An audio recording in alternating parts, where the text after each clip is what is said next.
Hello అండి, ఎలా ఉన్నారు అందరూ? ఈరోజు కాటన్ నైటీస్ అండి టాపిక్ అనేది. కాటన్ నైటీస్ కూడా చాలా ఇయర్స్ నుంచి చేస్తున్నాం మేము. అయితే చాలా చాలా ఫైన్గా ఉంటుంది. మళ్ళీ మీకు క్లాత్ అయినా ఏది కూడా మీకు ప్రాబ్లం ఏమి ఉండదండి. చాలా బాగుంటాయి. చూడండి, ఇలా ఉంటుంది. దీంట్లో డోరీస్ వస్తాయి. ఇట్లా డోరీస్ టైప్ వస్తుంది, బటన్ టైప్ వస్తుంది, డబుల్ ఎక్సెల్, ఎం సైజు ఇవన్నీ వస్తాయండి. ఇలా ఉంటాయండి. మదర్ ఫీడింగ్ నైటీస్ ఉంటాయి,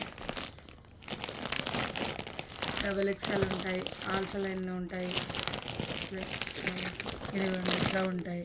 ఇంకా చాలా చాలా ఉంటాయండి. ఇంకా మనకి వీడియో లెంత్ అయిపోతుంది కాబట్టి మీకు స్పీడ్గా చూపిస్తున్నాను. ఎవరికైనా కావాలిస్తే డీటెయిల్స్ అనేది కావాలిస్తే మీరు నాకు మెసేజ్ ఆర్ కాల్ చేయండి నంబర్కి. థ్యాంక్ యూ అండి.